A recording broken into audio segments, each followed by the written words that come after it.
Good evening, students. Now I am going to tell about the scope of education. So, সেই ছাত্ৰ ছাত্ৰীসকল মই এই ভিডিঅ'টোৰ জৰিয়তে তোমালোকক আজি শিক্ষাৰ পৰিসৰ সম্বন্ধে কিছু কথা ক'ম। So, before going to the content, we have to know about the proper term of scope. আমি এই বিষয়বস্তুটোলৈ যোৱাৰ আগতে প্ৰথমে জানিব লাগিব যে পৰিসৰ সম্পৰ্কে বা পৰিসৰ বুলিলেনো কি বুজা পৰিসৰ শব্দটোৱে প্ৰকৃততে কি বুজায় so the term scope means area subject matter and relevance things so area scope of education মানে তেতিয়াহ'লে যে শিক্ষাই কোনবোৰ বিষয় সামৰি লয় শিক্ষাৰ পৰিসৰ বুলি ক'বলৈ যাওঁতে শিক্ষাৰ লগত অন্যান্য কি বিষয় জড়িত হৈ থাকে ইয়াৰ প্ৰকৃত ক্ষেত্ৰখননো কি সেই শিক্ষা শব্দটোৰ লগত আন কিবা বস্তু ইয়াৰ ওপৰত প্ৰভাৱ আছে নেকি সেই সম্বন্ধে আজি আমি পঢ়িম The scope of education means the area and subject matter and as well as relevant things of education. So, শিক্ষাৰ স্কোপ অফ এডুকেশ্যন বা শিক্ষাৰ পৰিসৰ বুলি ক'বলৈ যাওঁতে শিক্ষাৰ লগত কোনবোৰ বিষয়নো জড়িত হৈ থাকে তাকে শিক্ষাৰ পৰিসৰ বোলে অৰ্থাৎ the subject matter of the education is known as scope of education so' let's start about the scope of education so' শিক্ষাৰ পৰিসৰ বুলি ক'বলৈ যাওঁতে আমি প্ৰথমে ক'ব লাগিব the first point of scope of education is philosophy Do you know philosophy? What is philosophy? So, philosophy means, the term philosophy means study about the fundamental reality of the knowledge. It's study about the truth and existence of things. Philosophy always study about the nature of the knowledge as well as study about the truth and reality and study about the existence of a particular things. So, philosophy is the main part of education system. Without philosophy, the term education cannot be complete because every education system is depend upon on philosophy. Just to add that because philosophy determine the aims and objectives of formal education, the nature of formal education, the function of formal education system as well as importance of education system. মই আকৌ কৈছোঁ যে the scope of education, the first point is philosophy. So, before going to the scope of education, we should know the term philosophy. The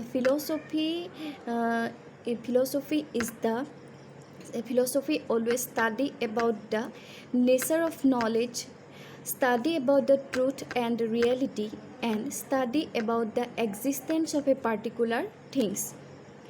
And every education system is depend upon on philosophy. Without philosophy, education cannot be completed because philosophy determines the aims and objectives of education, function of education, as well as what are the importance of education. So, every education system is to be organized on the basis of philosophical view. শিক্ষাৰ পৰিসৰৰ প্ৰথম যিটো point সেইটোৱে হৈছে দৰ্শন চ' দৰ্শন কি দৰ্শন আৰু শিক্ষাৰ সম্বন্ধলৈ যোৱাৰ আগতে আমি জানিব লাগিব যে দৰ্শন কি হয় দৰ্শন হৈছে এনেকুৱা এটা বিষয় যিটো বিষয়ে সদায় কোনোবা এটা বিষয়ৰ প্ৰকৃত সত্যটোনো কি সত্যৰ বিষয়ে অধ্যয়ন কৰে আমাৰ জ্ঞানৰ সত্যাসত্য উদ্ঘাটন কৰে জ্ঞানৰ প্ৰকৃতি নিৰ্ণয় কৰে ইয়াৰ উপৰিও কোনোবা এটা বস্তুৰ এই পৃথিৱীত অস্তিত্বৰ সম্পৰ্কে অধ্যয়ন কৰে মই আকৌ কৈছোঁ যে দৰ্শন হৈছে এনে এবিধ বিষয় যি বিষয়ে আমাৰ জ্ঞানৰ প্ৰকৃতি নিৰ্ণয় কৰে কিবা এটা বস্তুৰ সত্যাসত্য উদ্ঘাটন কৰে ইয়াৰ উপৰিও কোনোবা এটা বস্তুৰ এই পৃথিৱীত অস্তিত্ব সম্পৰ্কে অধ্যয়ন কৰে আৰু এই দৰ্শনৰ লগত শিক্ষাৰ এক ওতঃপ্ৰোত সম্বন্ধ আছে কিয়নো দৰ্শনক বাদ দি আমি কেতিয়াও শিক্ষাক কল্পনা কৰিব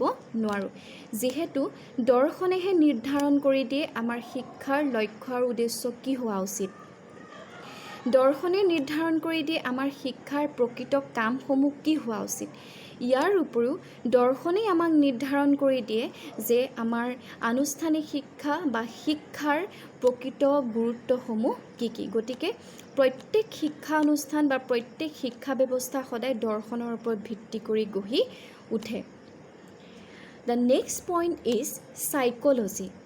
So psychology is the another important part of education.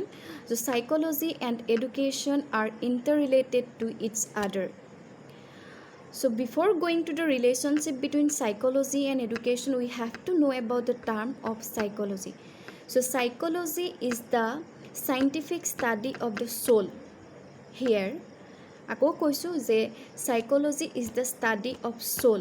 Here soul means the whole mental side of a person. Here soul means mental side of a person, mentality of a person. So psychology study about the soul of a human being as well as study about the behavior of a human being. Psychology study about the soul and psychology study about the human behavior. So psychology and education are interrelated to each other because through psychology the teacher came to know about the students and teacher able to find out the individual differences among students through psychology. The teacher the psychology helps the teacher to find out to know about the mental capacity of the each and every student of the classroom. So psychology and education interrelated. Without psychology the teacher cannot study about the mental capacity of the student because without mental capacity, without attention, without proper behavior, student cannot be able to get their proper education. Got it? So next দ্বিতীয় পইণ্টটো হৈছে মনোবিজ্ঞান যে মনোবিজ্ঞান হৈছে এনেকুৱা এটা বিজ্ঞান তাৰ শব্দটোতে নিহিত হৈ আছে যে মনোবিজ্ঞানে সদায় ইয়াক আত্মাৰ বিজ্ঞান বুলি কোৱা হয় মনোবিজ্ঞান হৈছে আত্মাৰ বিজ্ঞান এই আত্মাৰ বিজ্ঞানৰ জৰিয়তে ইয়াত ছাত্ৰ ছাত্ৰীৰ মনৰ সম্পৰ্কে অধ্যয়নৰ কথা বুজাইছে যে মনোবিজ্ঞান হৈছে এনে এবিধ বিজ্ঞান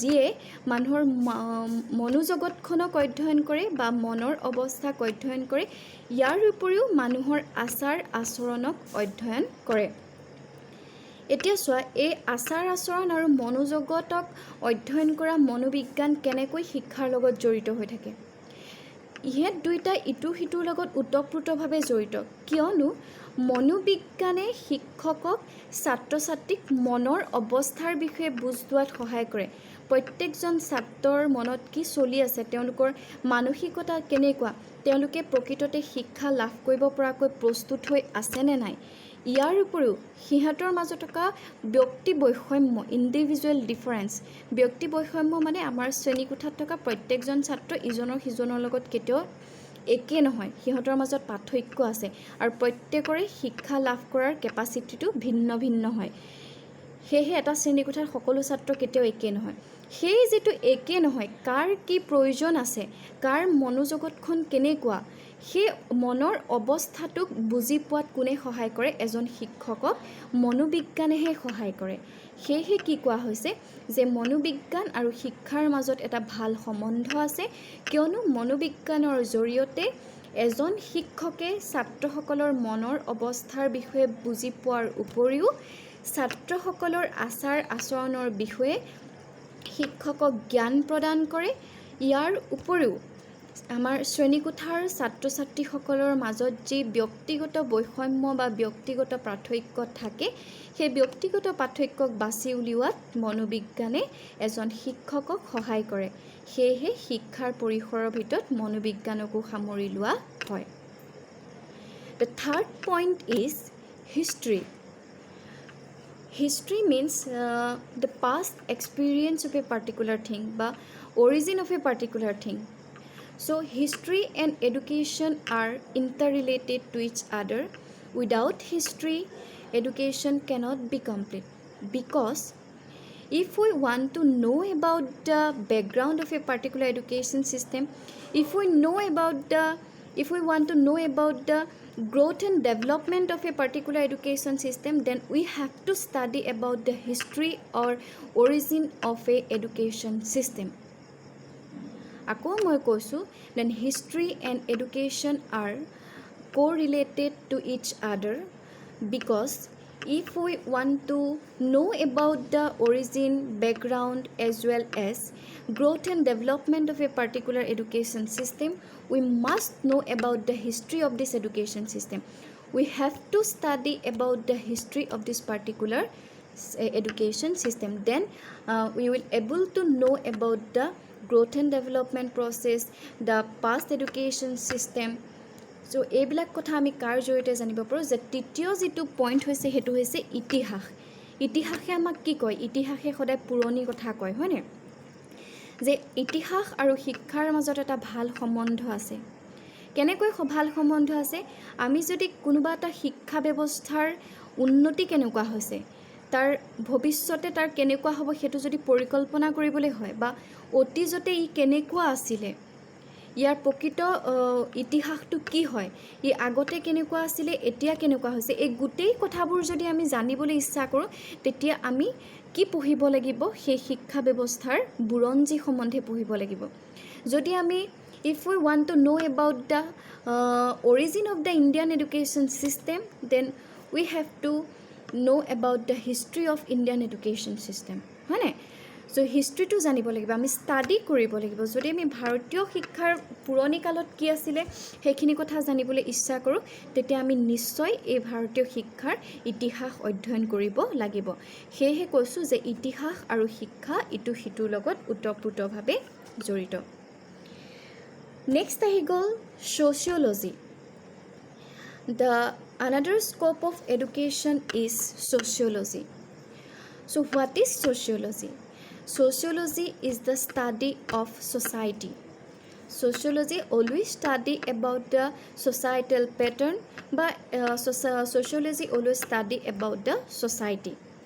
So sociology and education are correlated to each other, because through sociology we are able to know about the society, what are the pattern of society, what are the festival of society, what are the custom, tradition, languages of society, how to socialize a person. So these all are known about. So through sociology we are going to know about the whole pattern of society. So যদি তুমি সমাজৰ বিষয়ে জ্ঞান লাভ কৰিবলৈ হয়, চ' তাৰ পিছৰ পইণ্টটো কি হৈছে সমাজতত্ত্ব আৰু শিক্ষা, যিটো তোমালোকে এজ এ ছাবজেক্ট হিচাপে কোনোবাই চিলেক্ট কৰিছা যে ছ'চিয়'লজি. চ' ছ'চিয়'লজি কি হয়? সমাজতত্ত্বই সদায় সমাজৰ বিষয়ে অধ্যয়ন কৰে. চ' ছ'চিয়'লজি আৰু শিক্ষা আৰু সমাজতত্ত্ব দুয়োটা ইটো সিটোৰ লগত ওতঃপ্ৰোতভাৱে জড়িত হৈ থাকে. কিয়নো সমাজতত্ত্বৰ জৰিয়তে এজন ছাত্ৰই এখন সমাজক জানি উঠাত সহায় কৰে. সমাজখননো কি, সমাজখনত কি কি ৰীতি নীতি আছে, সমাজখনত কি কি ভাষা প্ৰচলিত হৈ আছে, সমাজখনত কি কি পৰম্পৰা আছে, এজন শিশু কেনেকৈ সমাজৰ লগত মিলিব পাৰি, এই গোটেই কথাবিলাক আমি কাৰ জৰিয়তে জানিব পাৰোঁ? ছ'চিয়'লজিৰ জৰিয়তে জানিব পাৰোঁ. So sociology and education are correlated to each other, because through sociology we are going to know about the proper structure of society, pattern of society, tradition, customs of the society, and various types of languages of society. So without sociology education are not completed. So these both are interrelated to each other. And another point of scope of education is method of teaching.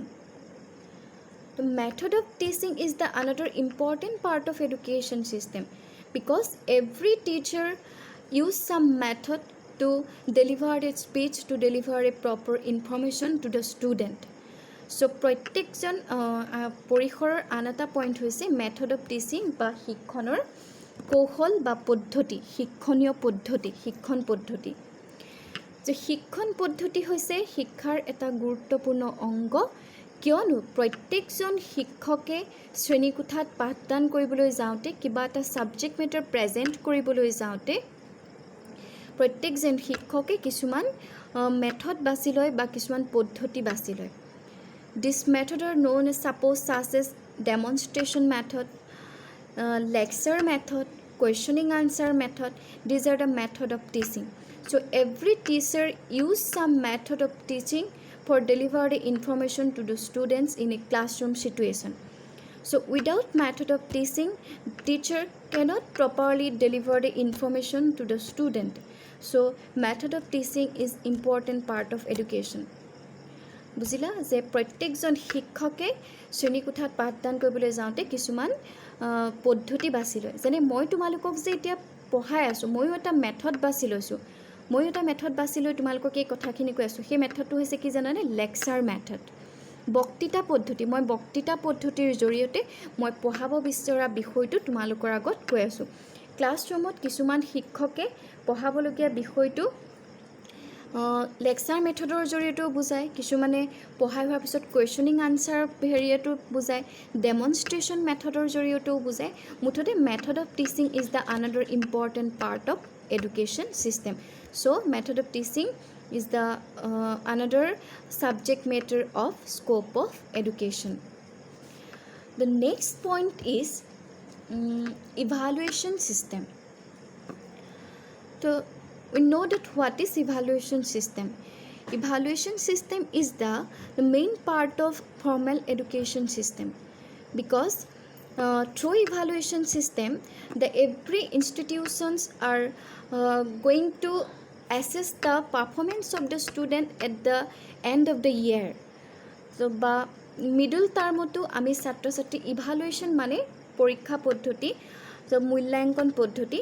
মূল্যাংকন পদ্ধতি হৈছে শিক্ষাৰ এটা অবিচ্ছেদ্য অংগ, যিহেতু মূল্যাংকন পদ্ধতিৰ জৰিয়তে at the end of the year, বছৰটোৰ শেষত আমি ছাত্ৰ ছাত্ৰীক কি জুখিবলৈ যোগ্যতা নিৰ্ণয় কৰিবৰ কাৰণে, to assessing the performance of the students, আমি কি ইউজ কৰোঁ? We use evaluation system in our institution.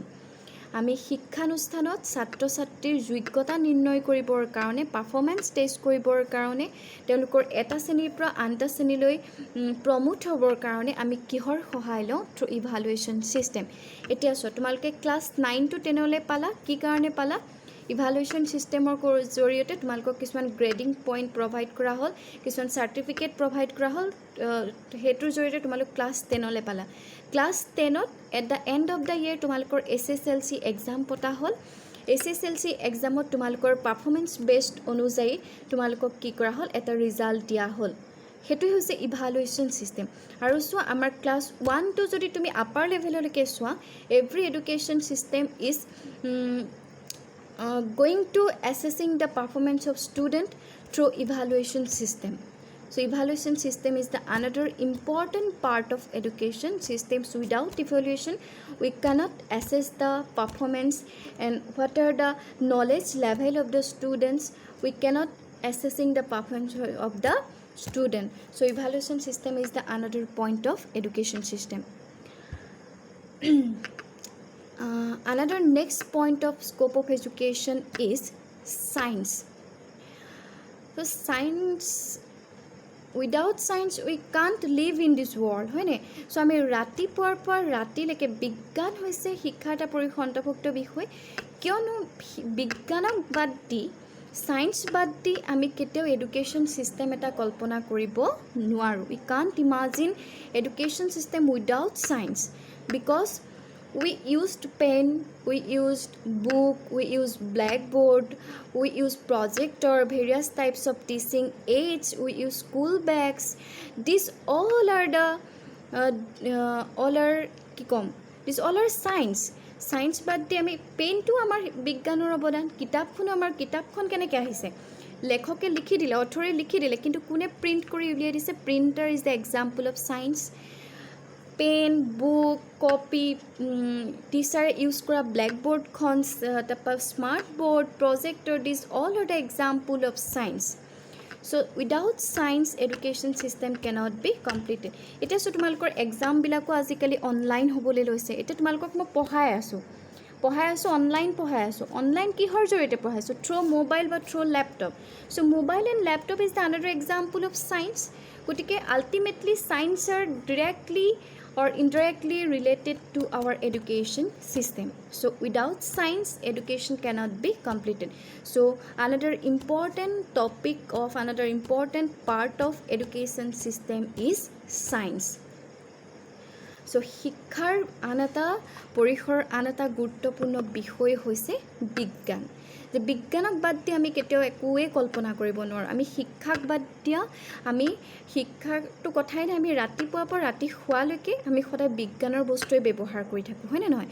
শিক্ষাৰ ক্ষেত্ৰত তুমি লিখিবলৈ কলমটো ব্যৱহাৰ কৰিছা, কিতাপখন ব্যৱহাৰ কৰিছা, এখন কপি বহি ব্যৱহাৰ কৰিছা, টিচাৰে বুজাবৰ কাৰণে ব্লেকবোৰ্ড ব্যৱহাৰ কৰিছে, কোনোবাই স্মাৰ্ট বৰ্ড ব্যৱহাৰ কৰিছে, কোনোবাই ভিডিঅ' আকাৰে বুজাবলৈ তোমালোকক প্ৰজেক্টৰ ইউজ কৰিছে। এই গোটেইবোৰ কাৰ অৱদান? বিজ্ঞানৰ অৱদান। গতিকে বিজ্ঞান অবিহনে আমি কেতিয়াও শিক্ষাক কল্পনা কৰিব নোৱাৰোঁ। So these all are the important subject matter of the education systems, and these all things are known as scope of education.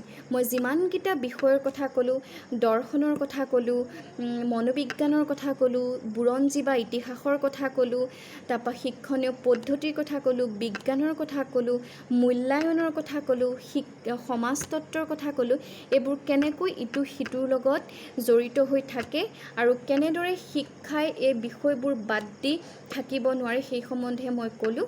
আৰু ইয়াৰ বিশদভাৱে মই তোমালোকৰ নেক্সট ক্লাছত ডিটেইলছত ক'ম। চ' এইকেইটাই হৈছে শিক্ষাৰ পৰিসৰৰ অন্তৰ্গত বিষয়। So' now thank you very much, happy learning.